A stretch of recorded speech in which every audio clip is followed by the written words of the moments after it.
Hey everybody, welcome to an exciting new edition of Best of the Nest.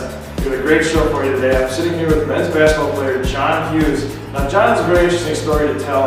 You happen to be the oldest player in any one of our athletic programs here. But just for fact's sake, why don't you just give us your age? How old are you? I was born on November 13th, 1985, and I'm currently 29 years old. 29 years old. Now it doesn't seem like that high of a number to the mass population, but in consideration to the athletic programs on campus, there's quite a gap there. And walking around campus, it's tough not to notice there's some rumors around you. There's some mysteries. There's kind of an aura of nobody really knows the true John Hughes story. There's some very interesting tales I've heard, and we actually have some people on campus to see what they've heard about you. We're just going to show you some clips and we'll get your reaction. We'll have you clear some things up, clear some details up, and let people know the true story that is John Hughes. Yeah, I'd love to clear the air. You know, I'm an open book. Alright, let's take a look. So what do you know about the life of John Hughes?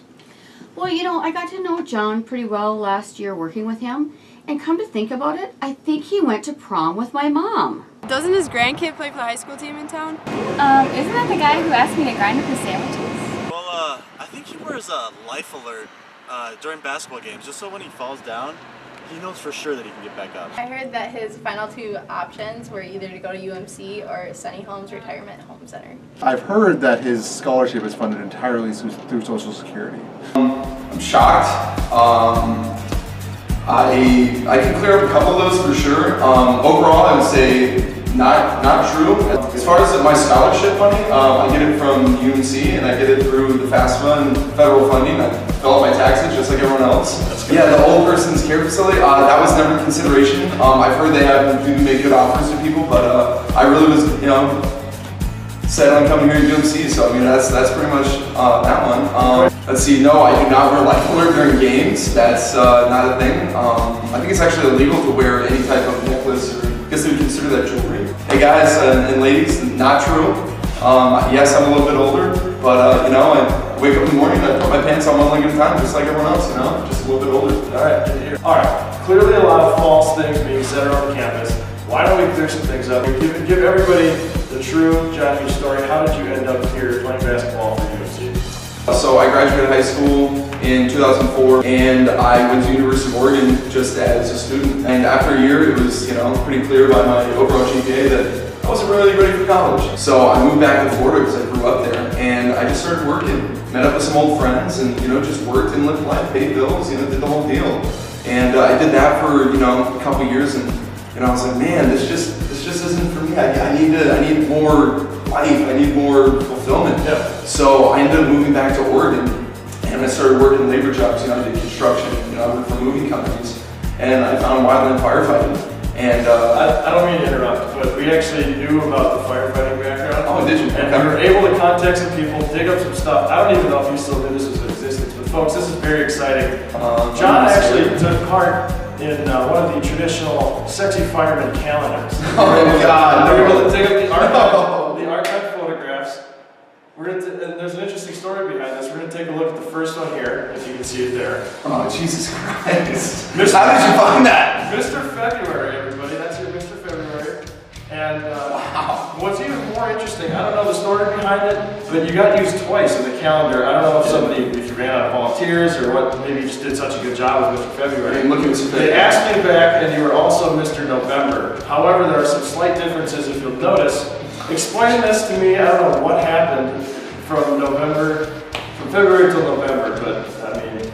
Well, I was originally booked for the November month because that is my birthday month. So when I did February, they were all excited because they thought I took a good picture. So November came around and went through some dark times. A lot of crying, a lot of Cheetos, and but they didn't have anyone else at the time, so I had to just go and accept it and kind of rock it. Now let's get back on track. What was that experience like being a firefighter in the North Woods? I'm sure you can explain that. And how did that end up, again, leading to playing basketball here? Yeah, I mean, honestly, it was a life-changing experience. I worked with 19 other guys that I had never met before.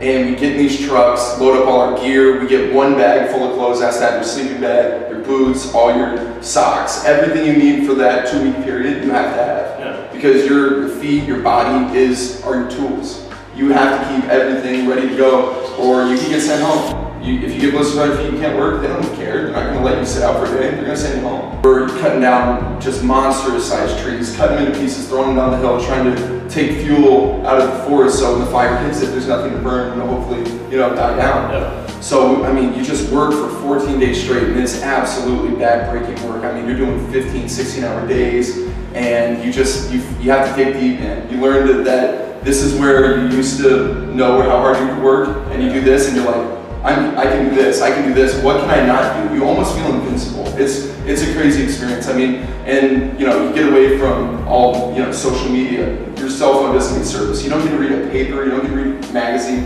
nothing. So your whole life are those 19 guys and yourself in this experience for 14 days at a time. I did that for 2 years, and even after that though, I sat back after, my second season, I was just like, man, yeah, that was great, it was fun, but what about the rest of my life? I sat down with my oldest brother one day, he flew into California, and we were just shooting in the park, and I just was talking, he was like, dude, what's going on with you? I was like, man, I've just been doing a lot of things, I want to play basketball. He's like, dude, if you really believe that, he's like, you should do it. He's like, you should 100% do it. So I ended up talking to my dad, he got me connected with this guy, John Hughes, and met with him, and I told him what my dreams were and what my hopes were, and he basically just was like, if you want to do it, I can help you. I can get you connected with this person, you can meet him, and then whatever you do with it, you do it. I went and I walked onto the junior college tryouts. Coach Weber immediately after the first day was like, hey, we got a spot for you. So I played 1 year there, and I told him, hey, as much as I'd love to come back another year, I'm not getting any younger, and I need to give myself a lot of selling points if I want to move on to the next level. Yeah. So he helped me just get my highlight tape out. He sent it to so many coaches. Eventually, I got connected with Coach Osef, who was the coach at the time. And I ended up taking some summer classes, passed them.